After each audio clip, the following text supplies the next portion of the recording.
paz do Senhor, igreja. Vamos orar para o servo de Deus. Estenda suas mãos para cá. Amado Deus e Pai, enviaste tu, ó Deus Todo-Poderoso, o teu servo. Sabemos bem, meu Pai amado, a missão que o Senhor incumbiu o teu servo te trazer para nós, meu Pai.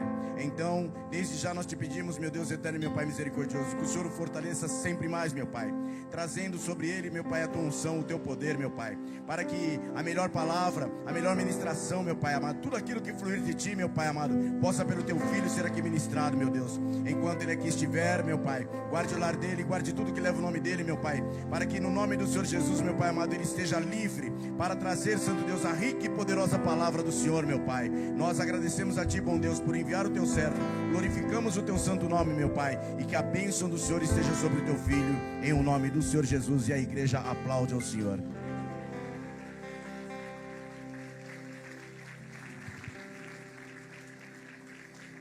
Glória a Deus, glória a Deus. Meus irmãos queridos, a paz do Senhor Jesus, a presença de Deus está aqui, a graça de Deus está aqui. Quantos estão sendo abençoados nessa noite? Quantos já receberam uma porção de Deus nessa noite? Quantos ainda estão na expectativa da palavra de Deus nessa noite? Se você pode, com todo respeito e gentileza, olhe para quem Jesus colocou ao seu lado, diga para ele ou para ela: Jesus está vivo. Falei com ele hoje. Quantos falaram com ele podem dar um brado pentecostal nessa casa. Queridos, em pé como estamos, Atos dos Apóstolos, capítulo de número 8. Atos dos Apóstolos, capítulo de número 8. Enquanto você procura, a partir do verso 1 até o versículo de número 8 também. Expressão de gratidão ao nosso bom Deus por essa oportunidade singular, poder retornar a essa casa, dessa feita poder servi-los. Que Deus em Cristo possa, de uma forma muito especial, abençoar nosso pastor Rogério, pastora Alessandra. Obrigado pelo carinho, pela oportunidade de poder servi-los. Pastor Kleber, pastor Leonardo, todos os pastores amigos aqui, obreiros, que Deus em Cristo abençoe. Hoje eu estou tipicamente africano, né? Hoje eu estou com uma blusa da minha terra. Eu acho até que o próximo ano, minha esposa disse, o ano que vem, você só vai vestir só a caráter só. Falei, manda quem pode, obedece quem, né?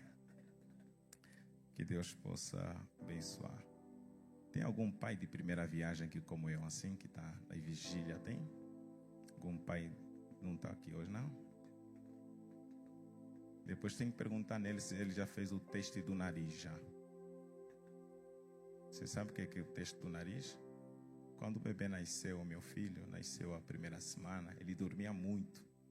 Eu perguntei na enfermeira, falei, enfermeira, ele não chora, ele só dorme. Aí, irmão, todo dia ele dormindo, falei, será que está vivo mesmo? Fazer o teste do nariz, assim, pra... coisa de angolano só, né? Deus tem sido bom, lá em casa tem uma certa vigília, mas Deus tem dado graça e eu estou com uma palavra de Deus fervendo no meu coração. Atos capítulo de número 8, verso de número 1 até o verso de número 8, está escrito assim: Saulo também consentiu na morte dele, e naquele tempo levantou-se uma grande perseguição contra a igreja que estava em Jerusalém. Os que foram dispersos pela rua da Judeia e da Samaria, excepto os apóstolos, alguns homens piedosos enterraram Estevão, fizeram sobre ele um grande pranto. E Saulo assolava a igreja, entrando pelas casas, arrastando homens e mulheres, os encarcerava na prisão. Mas os que andavam dispersos iam por toda parte, anunciando a palavra. Descendo Filipe em Samaria, lhes pregava a Cristo.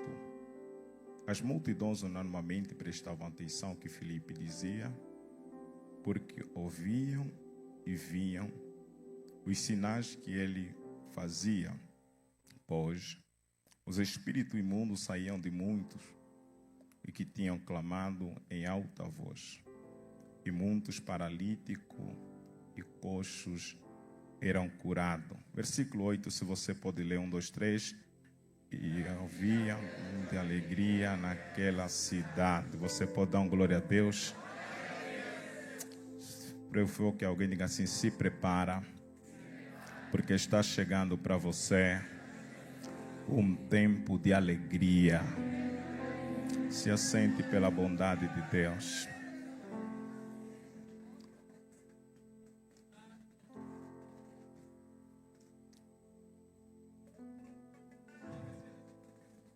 Eu queria pensar esse texto, olharmos para algumas lições, alguns princípios que Deus tem para nos ensinar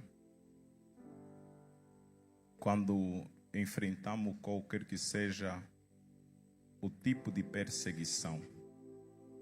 Então eu pensei sobre a direção de Deus no meio da perseguição.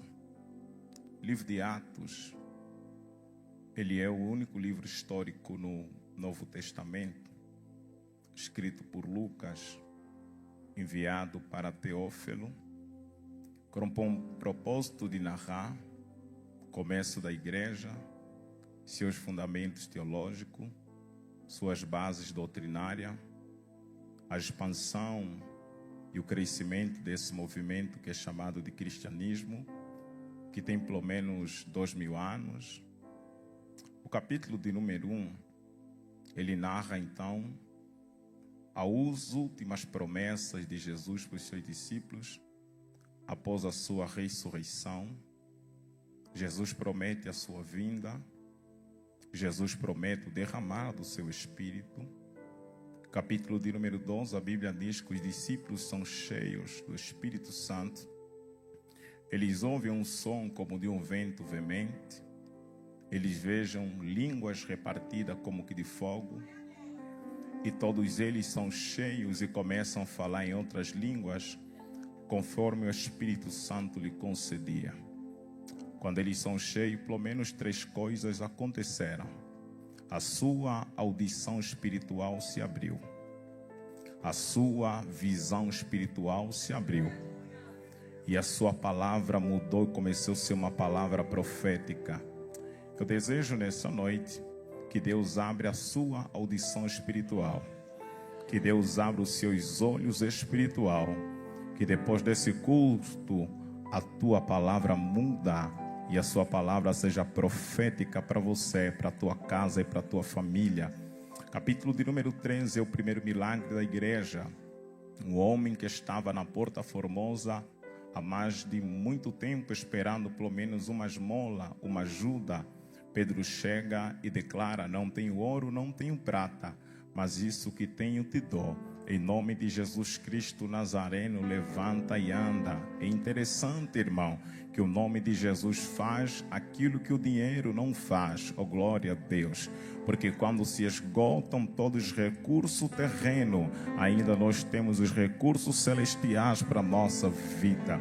Capítulo de número 4, então. Acontece a primeira prisão da igreja. Os 2 apóstolos, Pedro e João, eles são presos. Do capítulo de número 4 em diante, a igreja vai começar a enfrentar uma série de problemas. Depois dessa prisão, a igreja vai começar a lidar com o problema de infiltração.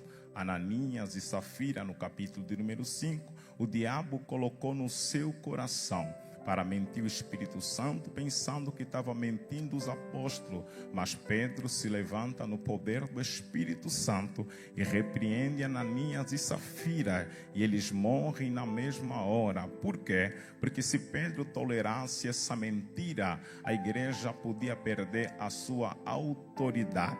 Quando a igreja perde a sua autoridade, ela não tem poder de julgar, ela não tem poder de influenciar. Mas Pedro está dizendo: nós vamos manter a nossa autoridade. Deus aceita todos, eu sei, mas Deus não aceita tudo. O reino de Deus não é bagunça. Capítulo de número 6, então, a igreja começa a crescer. de maneira que houve um conflito interno. A viúva judaica, juntamente com a viúva grega, estava tendo uma espécie de separação. Os apóstolos se levantam e eles dizem assim: nós precisamos tomar cuidado, eleger entre nós diáconos para cuidar da mesa, para cuidar dessa área, e nós ficaremos no ministério da palavra e da oração. É interessante, irmão, isso me chama a atenção, que Pedro vai estabelecer prioridades. Ele disse assim para nós: a nossa prioridade é palavra e oração, enquanto os diáconos vão cuidar das coisas materiais. Pedro está dizendo: se eu estou numa missão, se eu estou numa vocação, eu preciso estabelecer prioridades, e a minha prioridade é palavra e oração. Olhe para cá, por favor. Tem gente que não avança com Deus, tem gente que não vive o que Deus tem falado ao seu coração, porque ele está distraindo-se com muitas tarefas, distraindo-se com muitas atividades. Deus te trouxe numa quinta-feira na classe de introdução só para te dizer: estabeleça prioridades na sua vida, e a nossa prioridade é palavra e oração. Oh, glória a Deus. Quem Deus chamou para cuidar da mesa pode cuidar, mas quem Deus chamou para o ministério da palavra se dedica para a palavra e para a oração. Essa igreja está crescendo no capítulo de número 6 de uma forma assustadora, que eles elegem então uma equipe diaconal. A Bíblia diz que esse crescimento da igreja vai começar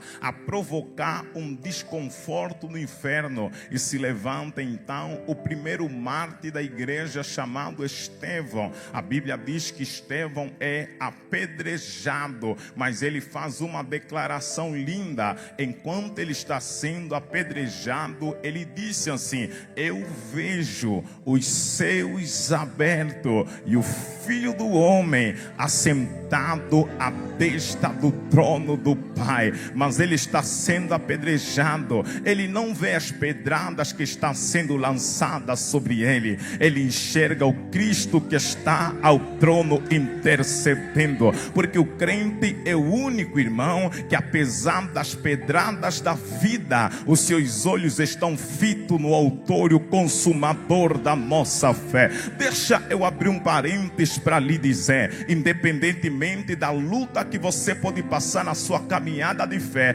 não tire os olhos de Jesus. Deixa lançarem as pedras, a gente vai continuar olhando para Jesus. Por quê? Porque essa temporal tribulação não se compara com a glória que está nos esperando.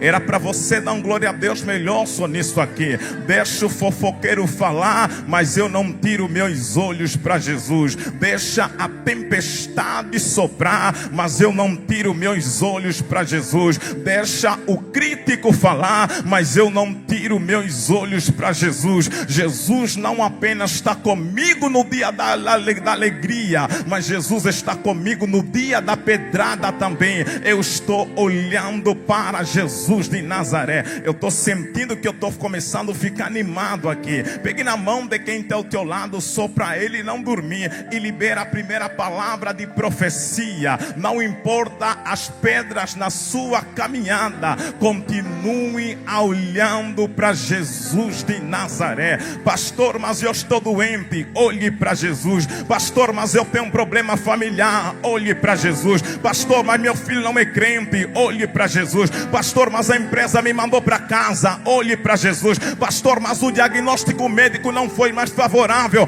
Olhe para Jesus. Continue olhando para Jesus. Todo mundo está vendo pedra, mas Estevão está vendo os céus abertos, o Filho do Homem assentado à destra do trono do Pai. Olhe para cá, por favor. A Bíblia diz que Estevão é morto e uma grande perseguição se levantou. Uma grande perseguição se levanta contra a igreja depois da morte de Estevão. O diabo levanta essa perseguição para para paralisar o que Deus está fazendo através da igreja. O diabo levanta essa perseguição para calar a boca profética dos apóstolos. O diabo levanta essa perseguição para extinguir, para dar um ponto final na obra que Deus está fazendo na terra. Mas a mesma perseguição que o diabo levanta para paralisar a igreja é a mesma perseguição que Deus usa para que o evangelho chegue até na Judeia, até na Samaria.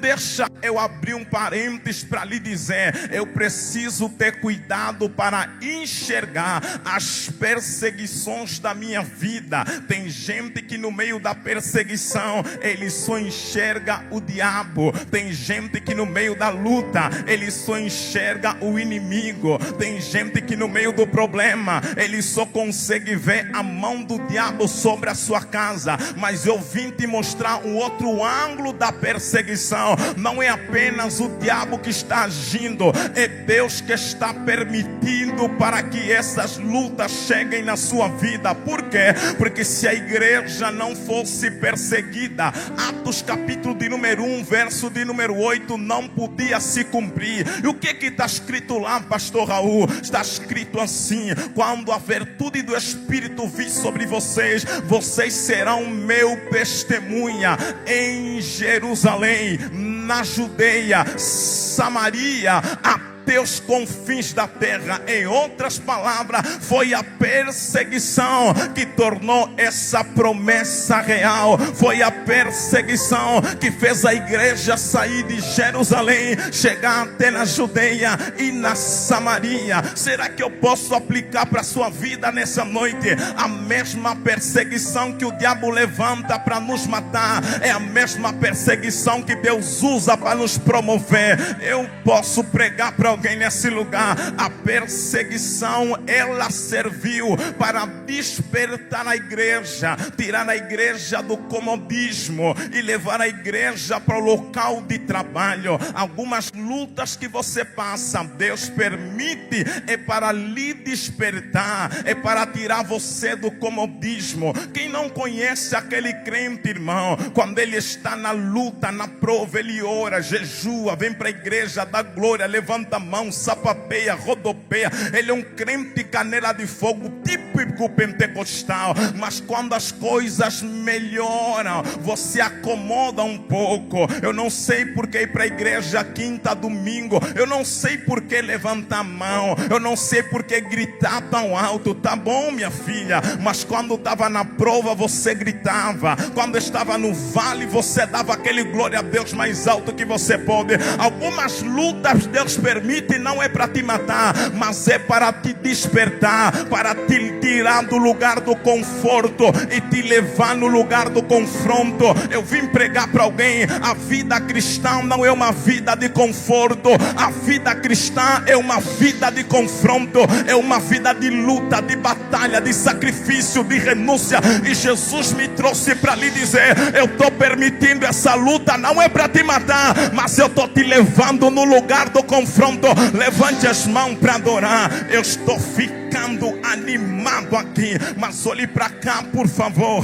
O diabo levanta a perseguição, mas através da perseguição, os irmãos chegaram em Samaria. Através da perseguição, os irmãos chegaram na Judeia. É Deus nos ensinando que a perseguição não é maior do que o propósito de Deus na nossa vida. A perseguição não é maior do que o propósito de Deus na nossa vida. Qual é o propósito de Deus, pastor Raul? O propósito de Deus é que o evangelho chegue em Samaria. O propósito de Deus é que o evangelho chegue na Judeia. E qual é o meio que ele vai usar para o evangelho chegar até em Samaria? Sabe qual é? É uma perseguição. O diabo está dizendo: eu vou levantar perseguição para matar. Deus está dizendo: eu vou usar essa mesma perseguição para que o meu propósito se cumpra. Eu prego para alguém, da glória a Deus, que eu estou apenas na introdução. Vou endoidar hoje aqui. Olhe para cá, por favor. A tua luta não é maior do que o teu propósito. A tua dor não é maior do que o teu propósito. propósito. As tuas batalhas não são maior do que o teu propósito. As tuas dificuldades não são maior do que o teu propósito. Deus me trouxe para lhe dizer: tira os olhos da dificuldade e concentra os olhos no teu propósito. O teu propósito é maior. Deus está usando a mesma perseguição que o diabo está usando para matar, Deus está usando para promover. Quem não se lembra de José, quando ele se encontra com os seus irmãos, ele disse assim: o mal que vocês tentaram contra mim, Deus transformou em bênção. Oh, glória a Deus e aleluia. Deus tem poder, irmão, de usar o mal que as pessoas preparam contra nós e transformar em bênção para nos abençoar. Era para você dar um glória a Deus melhor nisso aqui, porque a cruz do Calvário foi o maior mal na história da humanidade, mas a cruz do Calvário é a maior bênção declarada na... Eita! Levante as mãos de crente se você está aqui. Levante as mãos, que eu estou ficando doido aqui hoje, pastor. Pegue na mão desse vaso e diga: Deus vai usar a mesma perseguição que o inimigo levanta para te abençoar, para te promover. Deus vai usar a mesma luta que o inimigo levanta para cumprir a promessa, o propósito que ele tem para a sua vida. Eu estou pregando para alguém. Tem lugares que a gente só chega debaixo de perseguição, porque se não tiver perseguição, a gente não tira o pé do lugar, a gente não levanta. Agora Deus disse assim: eu permito a luta e você vai se mover, mas você vai chegar onde eu quero. Levante as mãos para adorar Deus.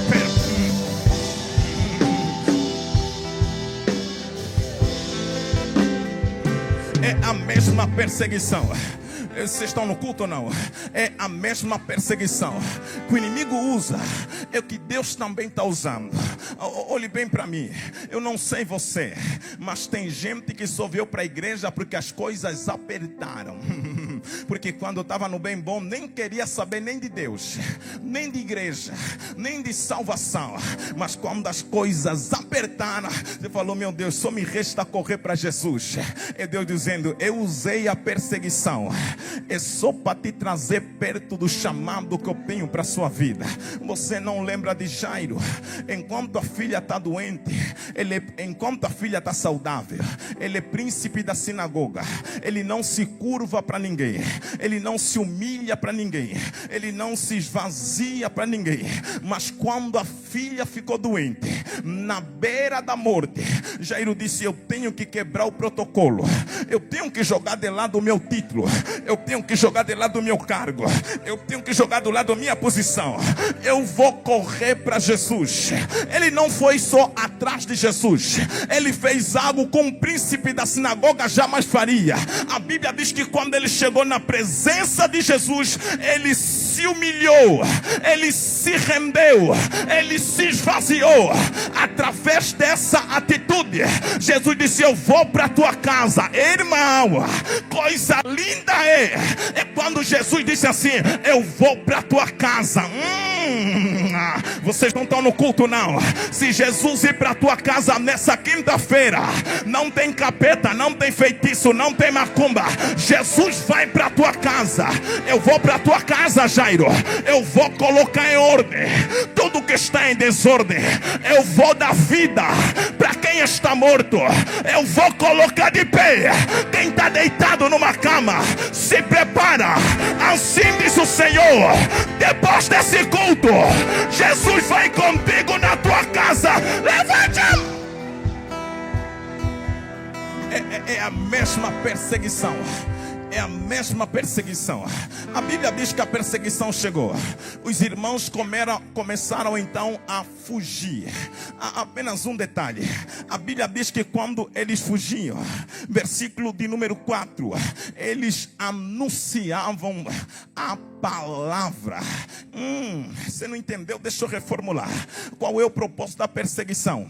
Eu vou calar a boca da igreja. Qual é o propósito da perseguição? Quem está a pregar não prega mais. Quem está a cantar não canta mais. Quem está a adorar não adora mais. Mas os apóstolos estão nos ensinando que não tem perseguição que cala a nossa voz. Eu vou um pouco mais além com você. Tem gente, irmão, que o maior propósito do diabo é calar a sua voz.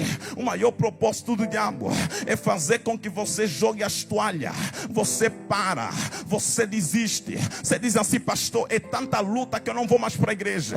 É minha última quinta-feira, mas Deus me trouxe para te dizer: não tem perseguição que vai calar a nossa voz.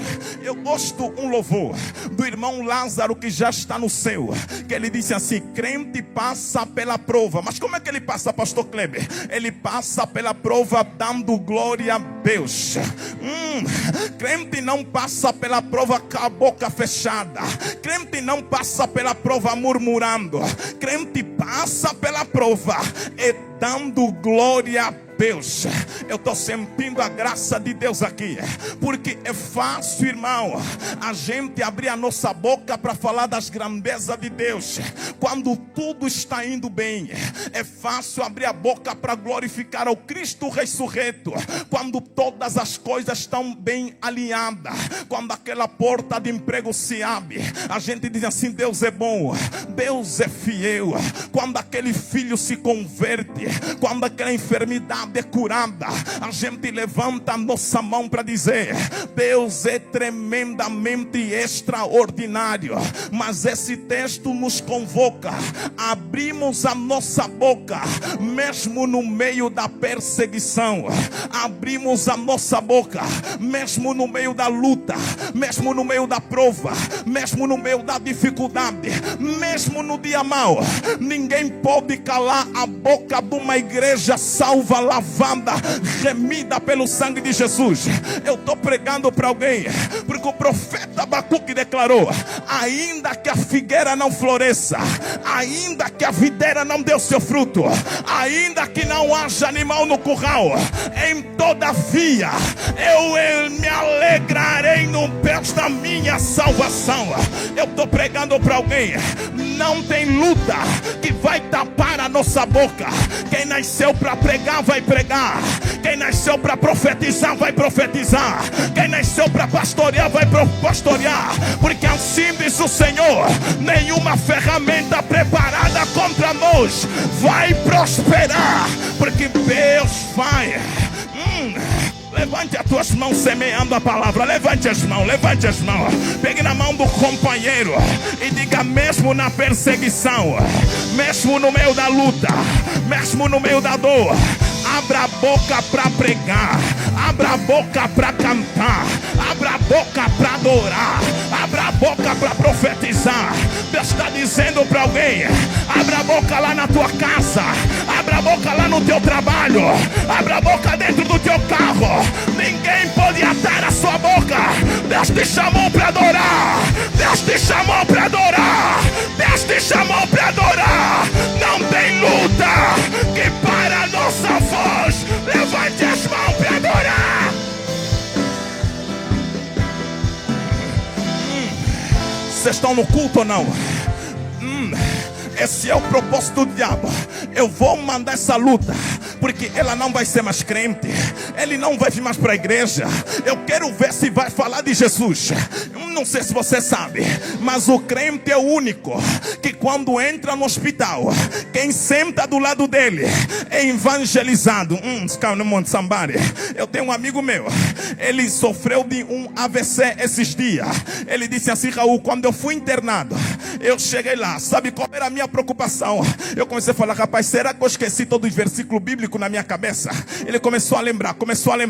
Eu falei: só o crente é que pode fazer isso. Ele está doente, tentar lembrar de versículo bíblico, porque o propósito do diabo é esse aqui: eu vou fechar na tua boca. Eu vou ver se depois dessa prova você canta mais. Eu vou ver se depois dessa luta você profetiza mais. Eu vou ver se depois desse problema você ainda vem para a igreja.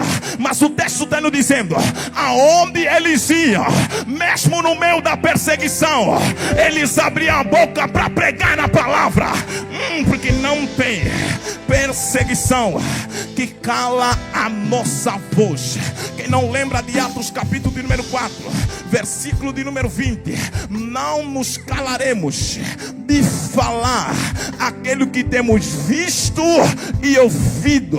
Deus te trouxe para lhe dizer: meu filho, não importa a luta que você está falando, não importa a luta que você está enfrentando, você só não pode calar a sua boca. Você só não pode desviar. Você só não pode esfriar. Você só não pode retroceder. Mesmo no meio da luta, canta, minha filha. Mesmo no meio da prova, canta, meu filho. Mesmo no meio da batalha, adora, meu filho. Porque eu estou pregando para alguém: tem vitória que Deus dá, não é através da oração. Tem vitória que Deus dá quando a gente abre a boca para adorar. Levante as mãos semeando a palavra. Levante a sua mão com muito cuidado, com muito cuidado, com muito cuidado. Coloque no ombro de alguém, coloque no ombro de alguém com muito cuidado. E diga: não tem luta que vai calar você. Não tem luta que vai parar você. Não tem luta que vai parar você. Se Deus te chamou para cantar, você vai cantar. Se Deus te chamou para pregar, você vai pregar. Se Deus te chamou para liderar, você vai liderar. Se Deus te chamou para profetizar, eita, cadê os pentecostais dessa casa aqui? Come on.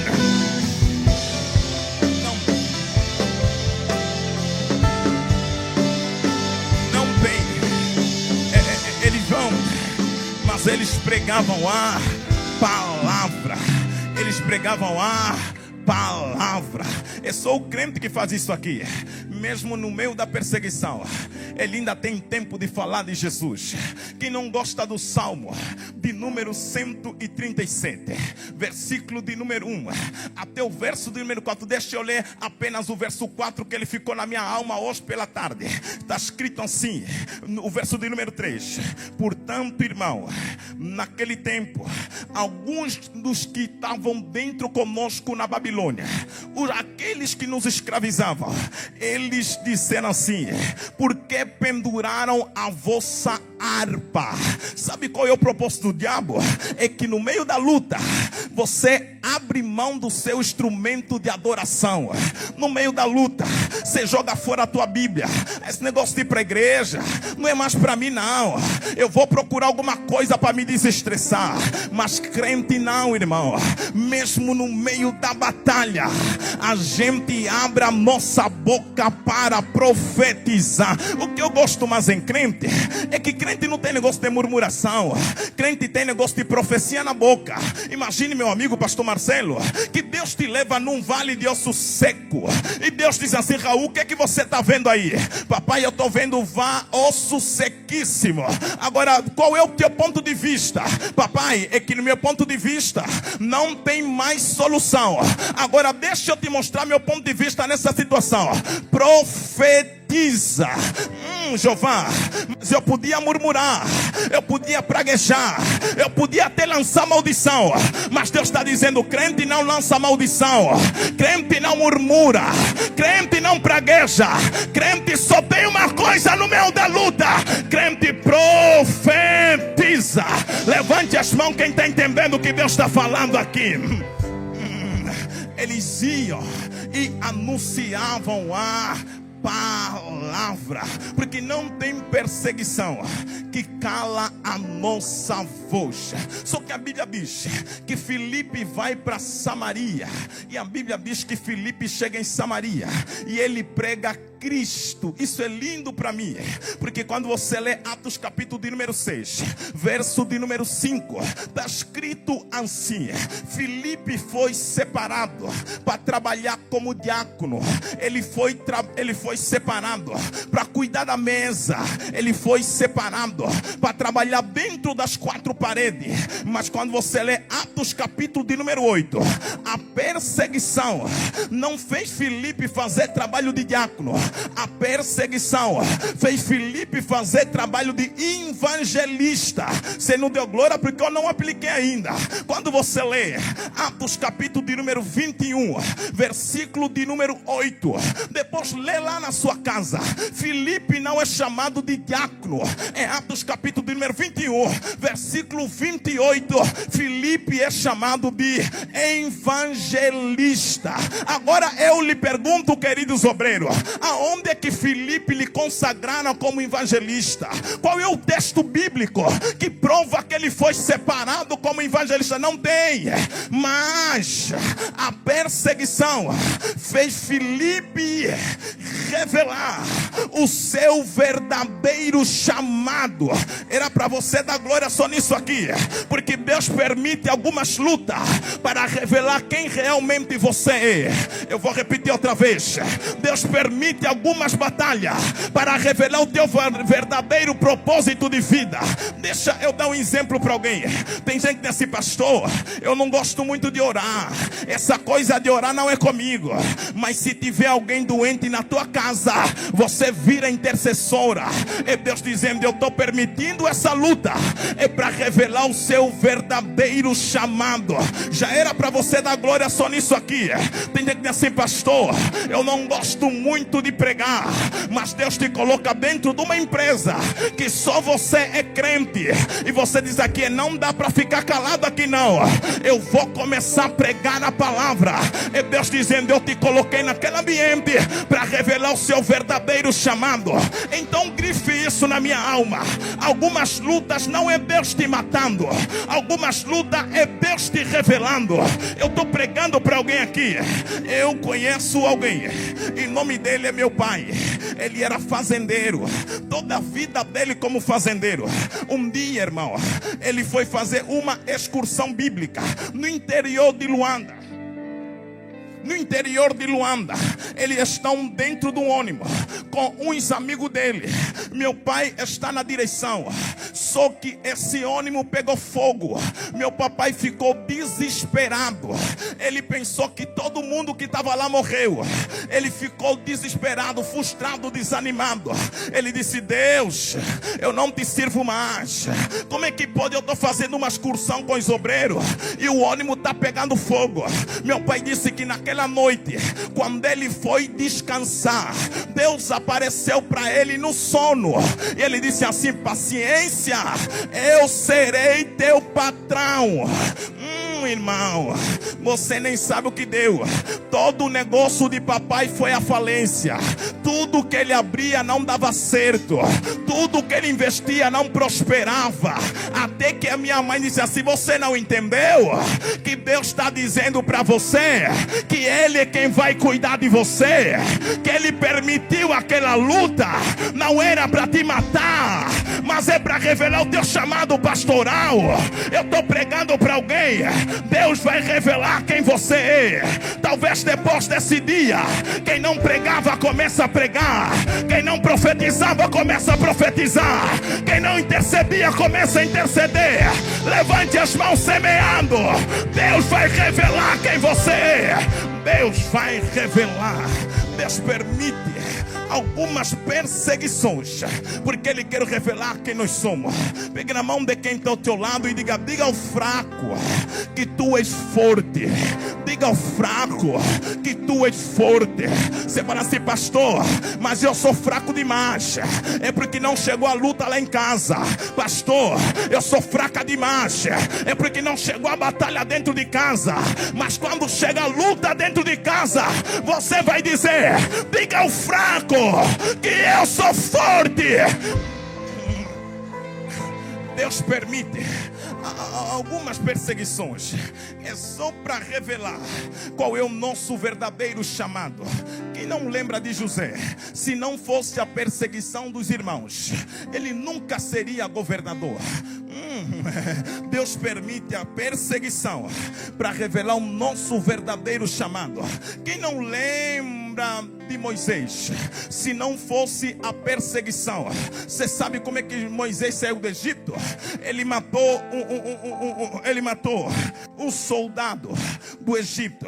A Bíblia diz que lhe viram e começaram a lhe perseguir, e ele foi fugir no deserto. Depois de 40 anos no deserto, ele teve encontro com sua verdadeira chamada. É através de uma perseguição que Deus revelou seu verdadeiro chamado. É Deus dizendo para alguém: meu filho, fica atento, porque eu vou revelar o seu verdadeiro chamado. Eu prego mais um pouco sobre isso aqui. Tem gente que diz assim: pastor, eu venho para a igreja, mas eu não quero nada, não quero me envolver com nada. Eu não ajudo na cantina, eu não fico no departamento de criança, eu não canto no departamento do jovem, eu não canto no departamento do varão. Pastor, para mim é consumir culto e ir embora. Deus me trouxe para dizer: meu filho, eu vou mandar uma perseguição para te fazer entender que você não é crente de banco. Você tem chamado, você tem propósito. Deus não te salvou para ser banco de igreja.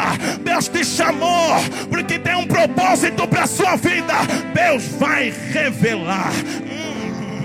A perseguição revela o nosso verdadeiro chamado. Já disse John Stott: quem não é amassado por Deus nunca será usado por Deus. Primeiro Deus amassa, depois Deus usa. Porque homem de Deus, come on somebody, mulher de Deus, tem que ter cicatriz na vida, tem que ter a marca do oleiro no corpo. Eu conheço o crente, eu vou pregar, irmão, crente mimado, se viu uma luta ele para de cantar, para de pregar. Eu crente do tapinha nas costas só tem na África. Você tem que olhar para a cara ali e dizer assim: você é o cara, Deus é contigo, vai. Não, irmão, crente que tem chamado, ele é moldado dentro da fornalha de fogo. Deus vai revelar. Levante as mãos, por favor, que eu estou indo para concluir. Eu dou umas 2 lições, a gente conclui. E diga: Deus, no meio da luta, no meio da tormenta, revela o meu verdadeiro chamado. Para que fui escolhido? Para que fui separado? Para que eu fui salvo? E Deus está dizendo na minha alma: eu vou revelar que eu te chamei para algo grande, poderoso.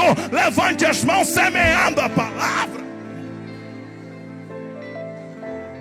A perseguição revelou o verdadeiro chamado de Filipe. A Bíblia diz que quando eles chegam lá em Samaria, a Bíblia diz que muitos sinais, muitos quê? Que Deus é esse que no meio da perseguição faz sinais. Que Deus é esse que o povo está correndo de um lado para o outro, escapando pela sua própria vida, mas ele está curando o paralítico, ele está levantando o coxo. Vocês estão no culto ou não? Que Deus é esse que no meio da perseguição ainda faz milagre. Tem uma mulher, tem um homem lá atrás que levantou a mão, então lá vai. Deus me trouxe só para lhe dizer: eu sou Deus que permito a perseguição, mas no ambiente da perseguição ainda vai ter milagre, vai ter milagre, vai ter milagre. Era para você dar glória a Deus, irmão, porque no ambiente da luta, no ambiente da dor, no ambiente da tristeza, no ambiente da angústia, tem paralítico se levantando, tem coxo andando, tem demoniado sendo liberto. Mas que Deus é esse, irmão, que não espera a gente estar no sossego, a gente estar no descanso, a gente estar na paz. É mesmo no meio da perseguição que Deus decidiu levantar paralítico. É Deus dizendo para você: se prepara, porque no meio dessa luta vai ter milagre para você viver. Era para você receber com mais alegria isso aqui, porque no meio dessa prova vai ter milagre para você viver. Sabe o que eu gosto na Bíblia, pastor Kleber? É que sempre que tem perseguição, Deus responde com milagre. Fale para alguém só para ficar gravado na alma dele assim. Diga: sempre que tem perseguição, Deus responde com milagre. Não fale outra vez até ele entender. Sempre que tem perseguição, Deus responde com milagre. Quem não se lembra de Sadraque, Mesaque e Abednego, quando eles foram perseguidos pelo rei Nabucodonosor, foi lançado na fornalha de fogo ardente. O quarto homem entrou dentro da fornalha para dizer: se o rei persegue, Deus responde com milagre. Era para dar um glória a Deus melhor. Quem não se lembra de Israel, Êxodo capítulo de número 14, eles estão saindo do Egito. Faraó disse assim: não vai ter como chegar na terra prometida, não. Eu vou mandar meu exército. Enquanto o Faraó está perseguindo, Moisés tirou a sua vara e bateu no mar vermelho. Faraó persegue e Deus responde com milagre. Eu estou pregando para alguém. Quem não se lembra de Paulo e Silas, quando eles foram jogados na cadeia à meia-noite, quando eles cantavam e oravam, Deus responde com milagre. Levante as mãos semeando. Pegue na mão de quem está ao teu lado. Diga: no meio dessa perseguição, Deus vai responder com milagre. Deus vai responder com milagre.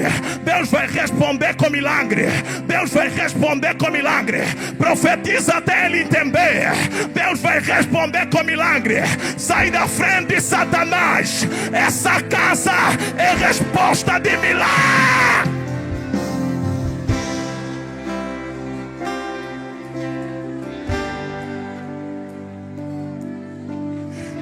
O diabo persegue e Deus responde com... Vocês estão no culto ou não? Vocês estão no culto mesmo ou não? Vocês estão no culto ou não? Eu estou profetizando para alguém. Se prepara. É nesse ambiente de dificuldade que Deus vai lhe responder com milagre. É nesse ambiente da enfermidade que Deus vai lhe responder com milagre. É nesse casamento doloroso, difícil, angustiante, que Deus vai lhe responder com milagre. É nessa família trabalhosa, difícil de lidar, difícil de cuidar, que Deus vai lhe responder com milagre. É nessa empresa que ninguém te reconhece, ninguém te valoriza, que você tem sofrido injustiça. Deus te trouxe para lhe dizer: vou te responder com milagre. Vai ter milagre no ambiente da perseguição. Deus é esse que no meio da perseguição Deus decide fazer o quê? Milagre. Deus é terrível, irmão. Deus é tremendo. Esse Deus é extraordinário. Nem me dá tempo de descansar no meio de toda a bagunça. Ele vem e fala: eu vou fazer milagre. Porque ambientes desfavoráveis para nós são ambientes favoráveis para Deus. Você podia dar glória a Deus. É que eu não gritei. Você só gosta quando o pastor grita. Quando tudo está desfavorável para mim e para você, para Deus está tudo favorável. Eu tinha dito que se Deus faz milagre em lugares bonitos, lugares bons, a glória sempre vai ser do lugar. Agora, se Deus faz milagre no deserto, não tem como falar que o maná brotou do deserto. Não tem teólogo liberal, não tem teologia da alta crítica, que vai ter que falar assim: não, pastor, segundo meu conceito teológico, nesse deserto brota maná. Não. Todo mundo vai ter que falar: maná caiu dos céus. Vocês não estão no culto, não? Porque o ambiente é desfavorável para mim, mas para Deus é o lugar certo para fazer milagre. Vocês estão aqui ou não? Levante as duas mãos que eu estou profetizando para alguém. No seu ambiente desfavorável, Deus vai fazer milagre, vai fazer milagre, vai fazer milagre. Era para você tomar posse e levar para a tua casa, para a tua caminhada de fé e dizer: o lugar é desfavorável, mas Deus vai fazer o quê?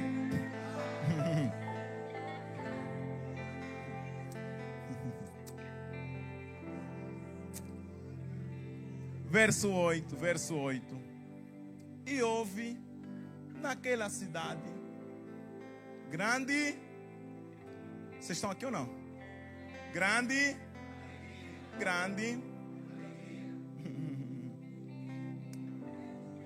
Você não pegou o gancho, não?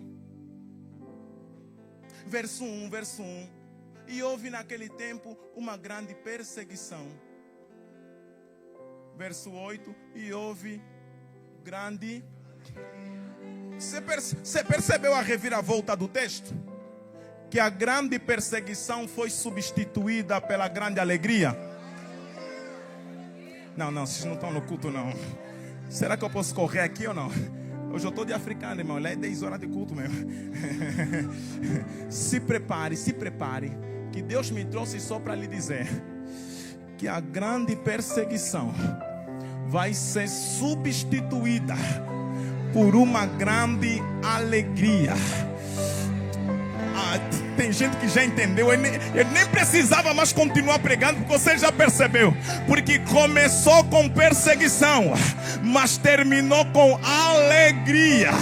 Eu profetizo para a sua vida: do jeito que começou, não é do jeito que vai terminar. Pode começar na perseguição, mas a gente vai terminar na alegria. Ai, eu estou sentindo o papai aqui. Pode começar na dor, mas a gente vai terminar na alegria. Começou com luto, mas terminou com alegria. Começou com a morte de Estevão, mas terminou com alegria. Começou com a igreja perseguida, mas terminou com alegria. Eu não sei se esse ano ainda eu volto na semeando, mas assim diz o Senhor: o teu ano pode começar com tristeza, mas vai terminar com alegria.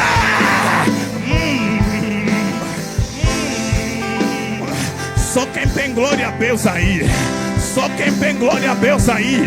Pegue na mão de um vaso que está ligado aqui. Só se ele estiver ligado, diga: pode começar na perseguição, mas vai terminar em alegria. Pode começar na dor, mas vai terminar em alegria. Pode começar difícil, mas vai terminar em alegria. Porque tem uma promessa na Bíblia dizendo: o teu choro dura apenas uma noite, mas a alegria chega ao amanhecer. Tem alegria para tua casa, tem alegria para tua família, tem alegria para tua alma. A perseguição acabou, chegou a alegria. Alegria.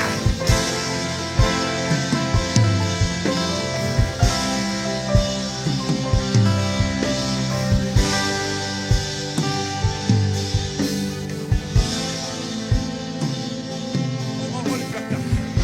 Uma grande perseguição foi substituída por uma grande. Vocês estão no culto ou não? Vocês estão no culto ou não? Agora eu só preciso lhe dizer que a perseguição é em Jerusalém, mas a alegria é em Samaria. Não entendi. Perseguição é em Jerusalém, alegria é em Samaria. Não entendi, pastor. É que Deus está dizendo assim: eu estou vos arrancando do lugar da perseguição, eu estou vos levando para o lugar da alegria. Eu vou repetir até vocês darem glória a Deus. Deus vai mudar os nossos ambientes hoje. Deus vai nos tirar do ambiente da dor, do ambiente do luto, do ambiente do desprezo, do ambiente da batalha. Mas Deus vai nos levar no ambiente da alegria. Levante as mãos semeando a palavra. Vai!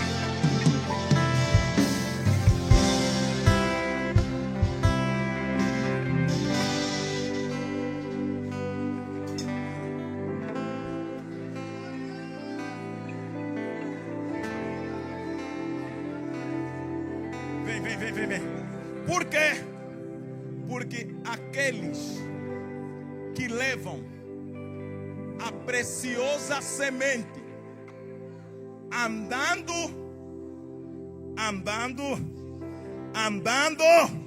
como é que eles voltam? Voltarão trazendo os seus molhos de vocês não estão aqui não, irmão. Eles começaram a chorar, mas eles terminam em alegria. É Deus dizendo para alguém: minha filha, o tempo do choro terminou. Está chegando o tempo da alegria. Quem recebe essa palavra, levante as duas mãos. Se coloca em pressão, não é ao longo. Deus tem poder de nos tirar do ambiente da dor, do ambiente do luto, do ambiente da lágrima e nos levar para o ambiente da alegria.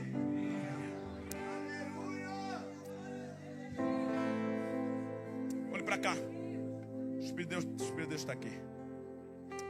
Normalmente, final do ano, tem famílias que todo ano, ao longo do ano todo, eles ficam bem. Quando dá final do ano é quando começa as brigas. Deus está dizendo: esse ano vai ser diferente. Esse ano vai ser de alegria.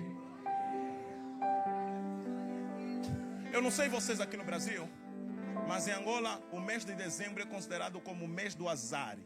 Vocês usam a expressão azar aqui não, né? Dezembro é considerado como o mês das coisas ruins. É o mês que mais tem acidente. É o mês que mais morre gente. É o mês que mais acontece tragédia.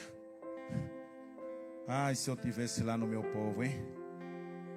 Era para gritar na alma que não vai terminar em tragédia. Vai terminar em alegria.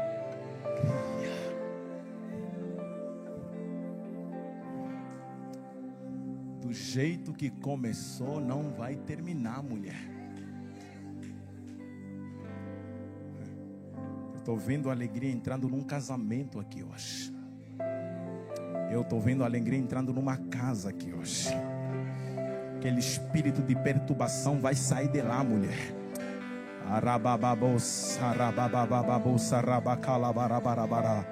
Deus está derramando um bálsamo de alegria na tua casa, na tua família, na tua alma. Ei! Receba a alegria do Espírito de Deus.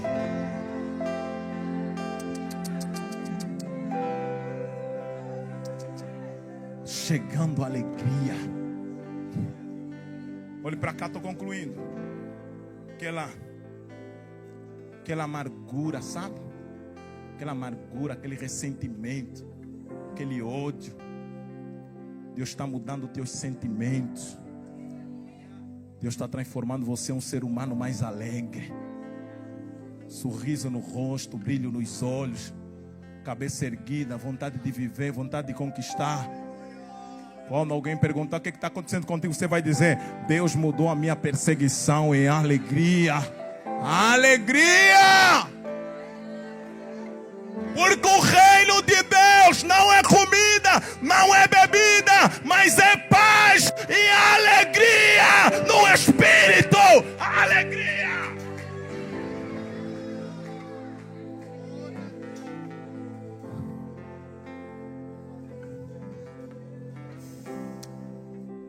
Começamos com uma perseguição, mas terminamos com a... Levanta as tuas mãos, queremos orar. Queremos orar. Queremos orar. Jesus, sobre as mãos levantadas, eu te peço nessa noite, derrama, Deus, um bálsamo de alegria, uma unção de alegria, porque do jeito que começou, não vai terminar. Tem alegria chegando para nossa alma, tem alegria chegando para nossa casa, Tem alegria chegando para nossa família. Não vai terminar em tragédia, não vai terminar em vergonha, não vai terminar em falência, não vai terminar em crise, mas vamos terminar se alegrando na sua presença. Vai ter culto de ação de graça. Jesus, entra, Pai, nessa casa, nessa vida. Oh Deus amado, se alguém está doente aqui, com uma enfermidade prolongada, com uma enfermidade incurável, com uma enfermidade, Pai amado, hereditária, visite agora, Pai amado, com manto de alegria que traz saúde, traz vigor, renova pelo poder do Teu nome, Senhor. Se alguém está aqui amargurado, oh Deus amado, amargurada, rancoroso, rancorosa, visite essa alma com alegria. Tira fora todo ódio, tira fora toda inveja, tira fora tudo que não te glorifica. Coloca a alegria da salvação, coloca a alegria da salvação, coloca a alegria da salvação, coloca a alegria da salvação. Abra a boca, receba a alegria do Espírito de Deus aqui. Receba a alegria do Espírito de Deus aqui. Receba a alegria do Espírito de Deus aqui. Está chegando a alegria.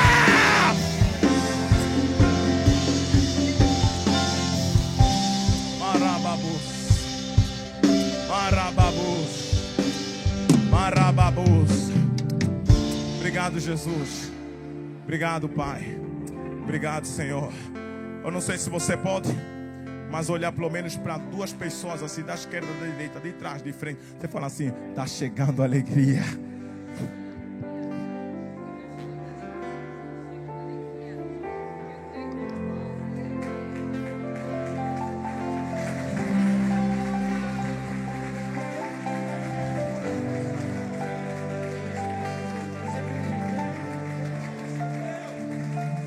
Glória a Deus, glória a Deus. Aplaude mais forte, glorifique, exalte. Uma palavra abençoada da parte de Deus, de ânimo para a sua alma. Tessalonicenses 5 vai dizer: regozijai-vos sempre no Senhor. Outra vez vos digo, regozijai-vos. E outras traduções diz: alegrem-se no Senhor. Outra vez vos digo, alegrai-vos no Senhor. Curve a sua cabeça por um momento. Tem alguém nessa noite que está afastado dos caminhos do Senhor? Você quer retornar para Jesus? Levante sua mão, quero orar por você. Pastor, eu quero reconciliar com o Senhor. É a noite, eu quero me alegrar. Eu me afastei dos caminhos, fiquei longe do aprisco, a tristeza bateu em minha alma. É só Jesus que pode te alegrar. Você sabe o caminho, você sabe. Recebeu um convite, talvez está pela live acompanhando. Pastor, eu sei que eu preciso me reconciliar. Quando o filho pródigo voltou para casa, teve alegria, teve anel novo, nova sandália, nova vestimenta, honra. O pai o beijou na face. Não teve uma acusação ali, não. Teve um pai amoroso que quis o abraçar, perdoar e trazer ele para o aconchego do seu lar. Se você quiser